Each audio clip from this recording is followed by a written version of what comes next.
Greetings, Marsh here, and welcome to episode 13 of my Pyanodon's playthrough. In this episode, we are going to upgrade copper and start mining titanium so we can start smelting Duralumin. Enjoy! Probably the most impactful thing we can get is the logistics research. In other words, splitters. However, we need to do some preparations to the factory in order to get to this point. And one thing that will definitely help is copper processing. Right now, copper is the limiting element of our circuits build. In order for it to live up to its potential, we need more copper, and we have the first stage of copper processing here. It unlocks the automated screener, which is a relatively expensive building. Of course, everything's going to start taking circuits now. And this is our first two-stage processing, where first the copper ore goes in and gets sorted in an automatic screener into grade 1 and grade 2. And then if we have any grade 1, it goes through the jaw crusher to turn it into grade 2. And then grade 2 can be smelted into plates. So we'll hit that, and we might as well do some other research while we're here. We now have access to radars, finally, and you get two of them, the vanilla radar, as well as the special Pi radar, the local radar. Now it's funny that the local radar is actually way more expensive than the vanilla one, almost like it's balanced around the Pi radars. And there is a difference that the vanilla radar has an exploration distance of 14 squares and the coverage distance of 3, whereas the local radar is only 3. So what that means is the local radar will not scan new chunks far away from it, but it will give you the real-time viewing area that is identical. And also it uses way less power, 25 kilowatts compared to 300. So we'll do that, and we might as well hit some of this other stuff here. We're not going to be fighting biters, but here's some military equipment if you needed it. And this is kind of why biters aren't very well balanced with Pi, because we would have needed to go this far just to be able to make ammo. So they would have overrun us a long time ago. And we can make gates as well with circuits, so why not? We'll take it off the list. And fluid handling would be nice. That's a lot of barreling recipes there. But it will only be of limited effectiveness until we have tanks, so I'd rather wait till we get tanks first before we research fluid handling. And I checked over the factory and cleaned a little bit of stuff up. I took our output of coke from making tar, and I had to put it into the back of every single machine because they just get pulled at different rates, and without splitters, we need to do stuff like that. And then it will allow it to go through this in any combination and get pulled through. So we finished our copper research, so let's make a plan for it. We don't have our copper build in here, so we don't have a direct comparison, but we know we are producing 15 ore a second. So here's an example of what our old build looks like, where it's 15 ore turns into 1.88, and now with 15 ore we can get 3. However, there is a huge difference in here, and it's in the furnaces. See how we only need to have 3 furnaces to make these plates? Whereas on the old build, we basically needed 20 of them.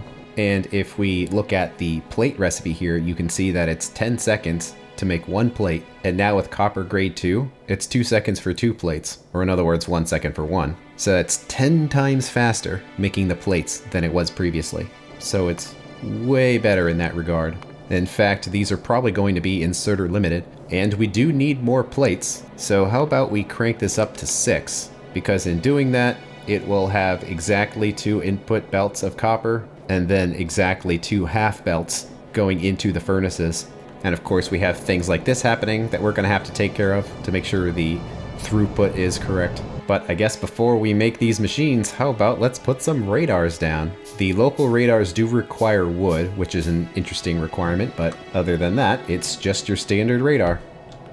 It does look a little funny, and it says it's scanning sectors, but I think it's only scanning the sectors within its viewing area, no further than that. So in other words, it doesn't really scan at all. But with this, we can just go around the factory, anywhere we have electricity, and start placing these things.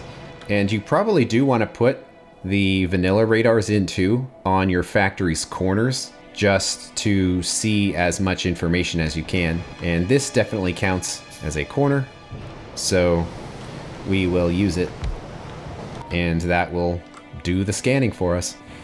Close that window for now, but we can just come through here, start finding places and dropping them. But it actually, of course, needs to be inside here. So, I guess that means this other radar gets moved out a square. And it looks like the sun is just starting to come down. We've been waiting a long time for a radar. Now I will actually be able to zoom in and show something instead of just say, well, it would be there, just trust me, bro. This mine is actually running out. I had no idea because we haven't been here in a long time. Well, I feel like we can just kind of leave it like it is, because we don't really need that much stone right now. So until this becomes too slow, I feel like we don't really need to move any of the miners around. I guess we should go around the patch here. Well, I would wish for some landfill right here to be able to place this out in the middle of nowhere. Luckily, it is something we can produce in our hands. So let's just handcraft a little bit of it after we figure out where this radar needs to go. Basically in there. And then we're going to need that much. So is that 17 pieces of landfill maybe? And these automated screeners are expensive buildings. That each one of them takes 65 steel plates, and we need 18 of them for this. So I am glad we have all of this steel here, and we need even more. And just like that, we need more circuits. Eventually we're going to have them delivered to our bus, but right now we don't need them for anything, so moving power around the map with just these small poles is a little grindy, especially when you have to do landfill one square at a time. And I guess we'll need slightly more because we'll need to put lamps in here too. And there we go. Now our entire factory is illuminated by radar. So if we want to check up on something, oh look at that, we can. And no circuit boards. I'm guessing that's no copper. For mica. Yeah, it's still copper because it's the formaldehyde and... oh no, it's actually the methane. So that's no carbon dioxide. And that makes sense. We just have this one building here that's basically creating it from tar, and it's not a very efficient use of tar. We should be doing it from coke, but doing that without splitters is kind of annoying. So I'd rather wait for splitters. So that kind of makes sense. But we have radar now. And they don't really use that much power. Our 15 radars is only 375 kilowatts, so compared to the rest of the factory, they barely count. Well, that's nice. We have been waiting quite a while to have radars, so we can now check up on the factory no matter where we are.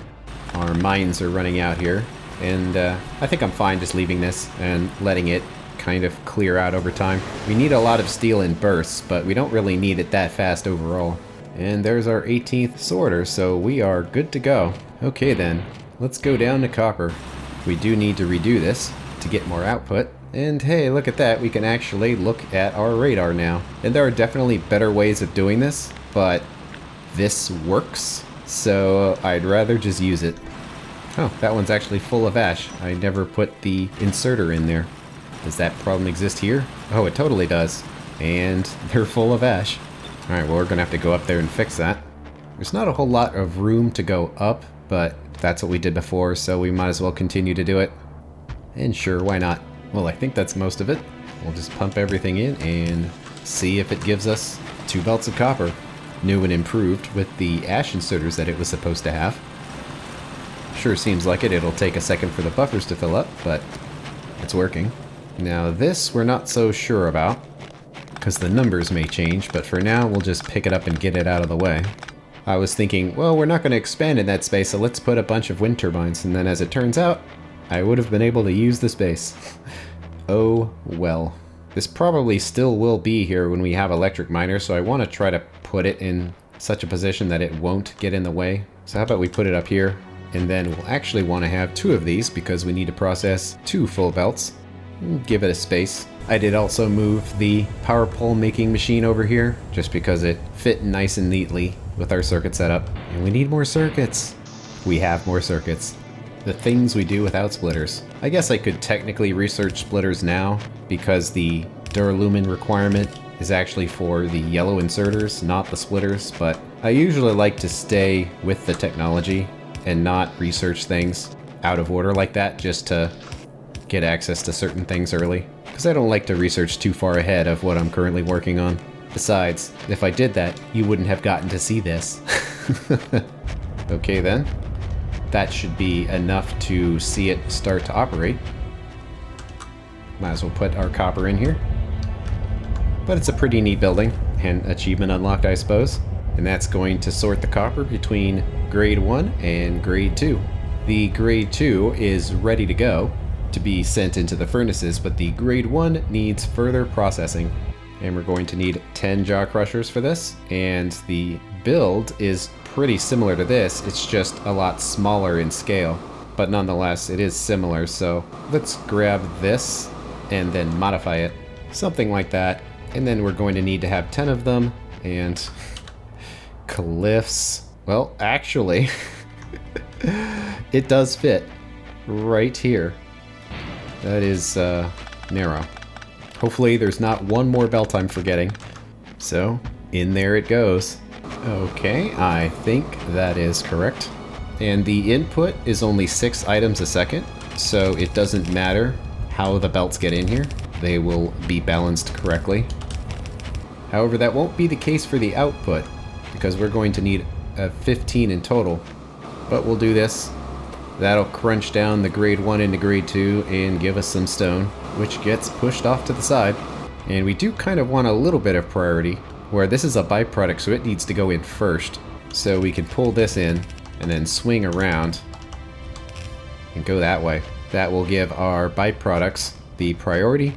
And then to load balance, we need to equally insert it.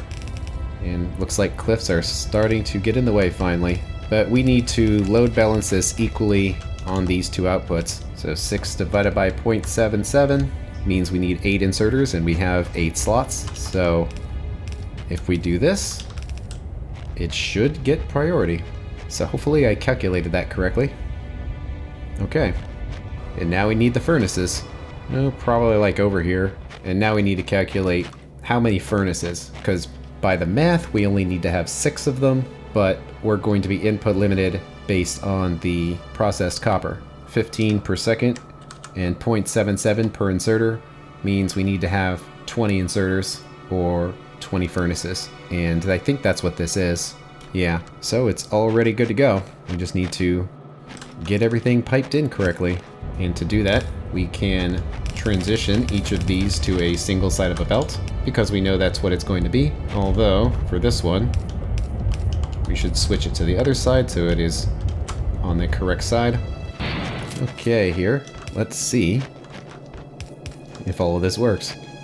Doesn't look like enough fuel inserters here. It absolutely is. There's just a huge buffer. Like, the actual machines are incredibly fast. Once they get their resources, you see how quickly it goes. So we are very inserter limited here. And suddenly we're getting a lot more plates than we're used to. It might take a second for this to fire up for us to see if it really works, but it seems like it is. It's got a big buffer to go through, but it's seemingly working. We'll need to make sure we follow this copper to make sure it goes to where it needs to. Luckily, it's going to take a second for the resources to arrive at the base, so we can make sure this works. And actually, yeah, so the way we would test it is making sure that there are no hiccups on the input belt. And it looks smooth to me.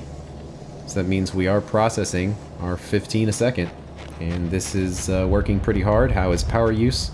It's not too bad. They barely register on the list here. It's the usual suspects of the high pressure furnace and the solid separators using most of the factory's electricity right now. So we need to follow this back and make sure it doesn't get mixed up with anything weird. Yeah, this is where the problem will happen. So I actually want to remove this glass belt because we can do what we did with circuits and just produce the glass on location rather than shipping it like this. So I guess I'll leave the machines here, but let's pick up this belt. Well, we're at the point now where we're getting very close to always having basically full belts of resources. So we probably should just have lots and lots of inserters. And 10 of them will get the job done. And then if we do that, it should be filtered correctly. So the copper will continue. And if we send it along there, it will make it back to the bus and then back to circuits and anywhere else it needs to go. And the stone has made it here. I don't think the side matters. It is being placed on the opposite side. So, oh, it's so nice to have radars. We can just follow this without actually having to walk. And man, it goes far. But nope, side doesn't matter. And looking back at copper, Yeah, it looks pretty good. It's stabilizing here. It has reached its steady state. So funny with so many red lights there, but all of the inserters are working hard, and that's what we'd expect to see. It is furiously processing through all the copper. Not overloaded on any one resource. All the lights are green. Seems good. Let's take a look at some new research we can do. We upgraded copper not only for our circuits, but for alloy smelting. This unlocks the smelter building, which is a huge building, and it also consumes 10 megawatts of fluid, not electricity, and requires a bunch of inputs, notably ceramic and titanium. Titanium is something new. We'll have to mine that. And in the building, we can make Duralumin, which is aluminum and copper. So we'll actually have a major use of aluminum now. But it's made from the copper plates, not copper ore. So that's why I really wanted to get this cranked up, because I knew we were going to need it. We have cleared this out. And I think these 2 strips of miners are the last ones. So to do this, we need to plan for titanium. And although titanium isn't very difficult to smelt, it is difficult to mine. So if we look at the mining time here, it is 200%. And I would like to use this mine if we could, because it is right there. So actually, the size of the build might be based on just how many of these miners we can fit in here. And I left this area open because I knew we would mine this soon, and it does basically stop right here at the visual range. So that is basically all we have access to. And it's going to be difficult to mine all of this. In fact, that patch is so small, I almost wonder if we should find a different one. Yeah, we've got some, but we really should try to use this patch if possible. So I'm wondering if we should build a full-sized titanium smelting setup. It's not like it's very complicated, it's just going to be the furnaces right now. And just have buffer chests and just constantly mine this ore until it's gone. It would be nice if it was removed and it wasn't sharing space with the coal anymore. It is a little far to come out here just to get basic components, but it makes more sense to build them here. And of course, we're going to need to have a fluid input, and to make titanium requires acetylene. And we have nowhere close to 60 miners, but if we did, we would need 60 acetylene. And our build for lead is making 75 right now, so let's see if we can use the same build and see if there's any throughput issues. And carbon dioxide is still falling behind. I'm fine with it running like it is because making it in that way creates aromatics, which we need for mining zinc. So I'm okay with it being kind of inefficient with that. Also, we do have titanium here from sorting the tailings dust, so that is something we're going to need to send to where it needs to go. All the pipes are lined up. So in it goes, slow mining speed, but we're making our titanium. Now we need to get those ores here. And that's going to be tricky. The main belt that would have them would be this one here. So we would have to pull it off and then send it down. How is concrete going now that we have way more stone than before? Pretty good. Oh yes, lots and lots of concrete. So I wanted to grab some titanium that we can just throw it in here, just to make sure it gets sorted correctly. And of course it seems to. There's so much going on in here. Ugh. It's so bad. So then all of our titanium can go through here. So we are making way more copper, but let's follow it down the line and watch it all disappear. Yep, pretty much. Not much makes it past here. And nothing over here. And that makes sense. Our circuit build is based on exactly 7.5, so we don't quite have that. So it's not going to run at full speed. But we will eventually. The build to make 6 a second was just so nice and clean that it didn't seem worth it to go bigger just to make it maxed out. Guess we should check up on the cellulose here, make sure that our logic is working correctly. And actually, no, not really, because this is based on the assumption that we actually have a full belt of copper. So if not, you can see that they are piling up a bit. I mean, it's not the end of the world if they do that. And clearly it is going through the resources, but it's actually kind of funny that this is kind of self-limiting itself. We probably want to look at the actual belt itself so we can do an additional circuit condition. And let's do it with the actual inserters. It's kind of hard to see on these power poles, but let's read the belt contents and read the entire thing in addition to that one as well. So now we've got some signals. And this poor inserter is trying to get rid of all the biocrud. But let's say the enabled condition is, how about cellulose is less than 10? Basically, we need some combinators because we have multiple on and off conditions here. So instead, we're going to have to create the same effect by having different inserters and machines have on and off conditions. Well, this needs to be a lot faster, so we'll do that. And the machines are getting their input, but they are not allowed to run because we actually do have enough of these copper zinc batteries right now. This is our actual storage chest of biocrud, and look at that, we actually have quite a bit of it now. I'm glad we noticed that. So our pile of titanium has made it here, and we don't know which side is going to get priority, so let's just put it on both. And I imagine this is going to move later, but for now let's just put it in here because it makes sense. Oh yeah, we needed to put those two inserters in on the iron. So I should probably do that because I've left it for a while now. There's that one. And there's that one. Crisis averted. Looks like the sorting is getting a little slow because of the way that it's set up, but I think it will eventually clear out here. We just need to give it time. For this to run at full speed, it needs to have ore on both sides, but we're never going to be able to make that much. So let's just leave half of this stack empty with the assumption that some point in the future it might be full, but if not, whatever. Of course, that's incorrect because it actually has to be on one side of the belt. There we go. And it's a 40 ore recipe, so it's going to take a second for it to get going. And there we go. It's a very slow craft. And right now, titanium isn't going to go anywhere, so we might as well just have a chest here, picking up one stack at a time. And ash, well, if we sent it here, it would go to where it needs to. And there it is. Achievement unlocked, our titanium plates. With that, we can build smelters and also make duralumin. First of all, the thing that it's going to burn isn't going to be diesel. It can be anything. It doesn't really matter. In the long run, it's probably going to be gasoline, so let's just select that. And we need some numbers. Right now, our aluminum setup is of a fixed size, so we should probably just assume on that. And we've already calculated it to be 0.9. So let's say we have 0.9 of input, that we're going to get 0.23 of duralumin. And that's going to pull a little bit of our copper off. But ultimately that tells us that a single smelter will get the job done. And that's the number we needed. And we're still attempting to work our way through that titanium overload, but we are. It's just going to take a second.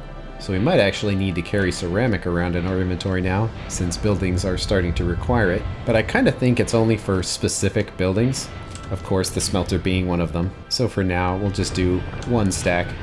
So where do we want to do this? Well, it makes sense to do it close to where aluminum is. And aluminum is going pretty far, essentially just for engines, but it is what it is. It would be nice if copper was nearby, and it kind of is here. And this seems like a decent enough place to do it. I don't want to do it up here, because we might have more belts and stuff there, but putting it next to the crashed ship ought to be fine. And you can see it is a huge building, where we are going to have an input on each side, and just in case this belt has something else besides aluminum, we should probably put a filter on there. This machine does have a pipe connection, one on each side, so just pick the side you want it to be on, probably one you can see, so not here because it's behind the building. But this is part of the reason why I wanted to save up, oh, it's one off, a bunch of shale oil and gasoline and that sort of thing, because this building's going to be 10 megawatts. But there it goes. Let's put a light over here. Achievement unlocked. Going through 19 a second. And honestly, it's a pretty cool building. It's very fiery, with lots of smoke effects. And we're definitely going to want duralumin on our inventory. That's going to go into a lot of things. Okay then, we are ready, finally, for logistics. However, unfortunately, that's going to have to wait till the next episode. Thanks for watching, and I will see you later.